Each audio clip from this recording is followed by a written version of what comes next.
Sir বাইদেউসকল, উৎসৱ বিদ্যা আৰম্ভত কেনেকৈ কি কাম কৰিব লাগিব, কিমান তাৰিখৰ পৰা কৰিব লাগিব, যি টকা পাইছে সেই টকাৰে কেনেকৈ খৰচা কৰিব, বিস্তৃতভাৱে মই মোৰ আজি এই ভিডিঅ'ত আপোনালোকক বিস্তৃতভাৱে ক'ম।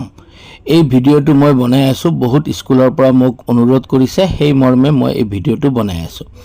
একচুৱেলি উৎসৱ বিদ্যা আৰম্ভ কাৰ্যসূচী সাধাৰণতে যে শিশুক বিনামূলীয়া আৰু বাধ্যতামূলক শিক্ষাৰ অধিকাৰ আইনৰ অধীনত পালন কৰা হয়। এইটো পালন কৰা আৰম্ভ হ'ব 16 মাৰ্চৰ পৰা 1 এপ্ৰিললৈ। এতিয়া 16 মাৰ্চ আৰু 17 মাৰ্চ আপোনালোকে কি কৰিব লাগিব অলপমান মই কৈ দি আছোঁ। প্ৰথমতে বিদ্যালয় পৰিচালনা সমিতি আৰু পিতৃ মাতৃসকলে গোট খাই পেলাই এই বছৰৰ পৰিকল্পনাখিনি কৰিব। ড্ৰপ আউট ষ্টুডেণ্টৰ লিষ্ট এটা প্ৰিপেয়াৰ কৰিব, বেনাৰ জাননী ইত্যাদি নূতন নামভৰ্তিৰ কাৰণে এইখিনি কাম কৰিব। আৰু পুৰণি ব্যৱহাৰযোগ্য পাঠ্যপুথিখিনি সংগ্ৰহ কৰাৰ বাবে ল'ৰা ছোৱালীক বুক বেংক বনোৱাৰ কাৰণে ল'ৰা ছোৱালীক ক'ব যে লৈ অহাৰ কাৰণে, আৰু এই গোটেই কামখিনি কেনেকৈ বিদ্যা আৰম্ভ পৰিচালনা কৰিব তাৰ পৰিকল্পনা কৰিব। আৰু 18 আৰু 20 তাৰিখে পুথিভঁৰালৰ বিষয়ে ৰিডাৰ্ছ ক্লাব মুভমেণ্ট আৰম্ভ কৰিব। আৰু এই ৰিডাৰ্ছ ক্লাব মুভমেণ্টৰ মাজেৰে কিতাপ পঢ়াৰ যিটো মনোভাৱ, সেই মনোভাৱটো জাগ্ৰত কৰিব আৰু পুথিভঁৰালটো সক্ৰিয় কৰিব। এইখিনি কাম তেওঁলোকে 18 আৰু 20 তাৰিখ 18ৰ পৰা 20 তাৰিখলৈকে কৰিব। শনিবাৰীয়া চৰাত যে পুথিভঁৰালৰ কাৰ্যকলাপসমূহ কেনেকৈ চলাব পাৰি সেইবিলাক লৈ পৰ্যালোচনা কৰিব। আলোচনী প্ৰকাশ কেনেকৈ কৰিব পাৰি। নূতন নামভৰ্তি কিন্তু ডেইলি চলি থাকিব, নূতন নামভৰ্তিখিনি ডেইলি কৰি থাকিব লাগিব। স্থানীয় কৰ্তৃপক্ষৰ লগত আলোচনা কৰিব লাগিব যে নামভৰ্তিখিনি কেনেকৈ ইনক্ৰিজ কৰিব পাৰি। তাৰপিছত আহি গ'ল আমাৰ 20 আৰু 23 তাৰিখ, 20 তাৰিখৰ পৰা 23 তাৰিখলৈকে কি কৰিব। TLMৰ বিষয়ে যে অহা বছৰ যাতে প্ৰতিটো ক্লাছত প্ৰতিটো বিষয়ৰ লগত সংগতি ৰাখি সেই TLMখিনি আমি প্ৰিপেয়াৰ কৰিব পাৰি সেইখিনিৰ ওপৰত। তাৰপিছত আহি গ'ল 23ৰ পৰা 25লৈকে। এতিয়া উত্তীৰ্ণ হোৱা ছাত্ৰ ছাত্ৰীৰ নাম ঘোষণা কৰিব, ৰেলী কৰিব আৰু কিতাপ বিতৰণ কৰিব। তো এইখিনি ৰেলী শোভাযাত্ৰা আয়োজন কৰি পেলাই যাতে চুবুৰীয়া কোনো ল'ৰা ছোৱালী সাৰ্বজনীন নামভৰ্তিৰ পৰা আঁতৰি নাথাকে তাৰ ব্যৱস্থা কৰিব। এইখিনি প্ৰাচীৰ পত্ৰিকা প্ৰকাশ কৰিব পাৰিলে প্ৰকাশ কৰিব। এইখিনি কাম কৰিব। 26ৰ পৰা 28 তাৰিখলৈকে বিদায় সভা এটা পাতিব, সম্বৰ্ধনা পাতিব, আৰু যি ল'ৰা ছোৱালী পাছ কৰি ওলাই যাব ইহঁতক ছাত্ৰ এলুমিনি যিটো আমাৰ এছ'চিয়েশ্যন আছে তাতে নামভৰ্তি কৰাব। আৰু কিন্তু এটা কথা মই বাৰে বাৰে কৈ আছোঁ, নতুন ছাত্ৰ ছাত্ৰীৰ নাম সদায় নামভৰ্তি কাৰ্যসূচী চলি থাকিব। 30 আৰু 31 তাৰিখ মোষ্ট ইম্পৰ্টেণ্ট হয়।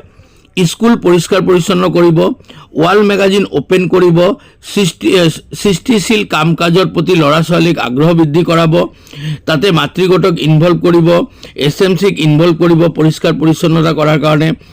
এইবিলাক কাম যাতে 1 তাৰিখৰ পৰা ক্লাছ আৰম্ভ কৰিব পৰা যায়। এতিয়া আমাৰ এইখিনি হ'ল স্কুল চাফাই হৈ গ'ল, গোটেইখিনি কাম হৈ গ'ল স্থানীয়।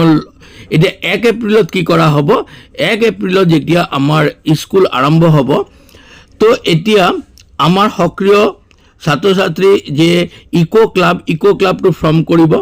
ফৰ্ম কৰি পেলাই তাৰপিছত কি হ'ব, আমাৰ তাতে শপত বাক্য পাঠ কৰিব লাগিব। শপত বাক্য ছাত্ৰ ছাত্ৰীৰ বাবে শপত বাক্য আছে, তেওঁলোকে নিয়মীয়া স্কুললৈ আহিব এনেকুৱা এটা গাইডলাইনত দিয়া আছে। শিক্ষকৰ বাবে আছে আৰু পিতৃ মাতৃৰ বাবে আছে, আৰু সমাজৰ বাবে এটা আছে যে নিপুণ অসম কেনেকৈ গঢ় দিব তাৰ বাবে এটা শপতনামা আছে। এই 3টা শপতনামা গাইডলাইনত সুন্দৰকৈ দিয়া আছে। আৰু যদি নাই তেনেহ'লে আপোনালোকে গাইডলাইনটো CRCCৰ পৰা লৈ ল'ব, লৈ পেলাই আপোনালোকে তাতে এইখিনি পাই যাব। তো মোৰ ভিডিঅ'ত আৰু এটা ইম্পৰ্টেণ্ট পাৰ্ট ৰৈ গৈছে যে প্ৰতিটো স্কুলে 700 ৰুপিজকৈ পাইছে। এই 700 rupees ক'ত খৰচা কৰিব। তাৰ আগতে আৰু এটা বস্তু ইয়াতে দুটা এনেক্সাৰ ইয়াতে দিয়া আছে, মই দেখাই দি আছোঁ। এটা এনেক্সাৰ দিয়া আছে যে 20 এপ্ৰিলৰ আগতে এটা ডেট দিব ব্লকে, সেই ডেটতে আপোনালোকৰ স্কুলৰ পৰা 5 আৰু 8ৰ কোন কোন ল'ৰা ছোৱালী পাছ কৰি গৈছে, ইহঁতৰ নাম আৰু কোনটো স্কুলত গৈছে, সেই ডিটেইলছখিনি এই এনেক্সাৰটোত ভৰি পেলাই স্কুললৈ অফিচলৈ থ্ৰু জমা দিব লাগিব।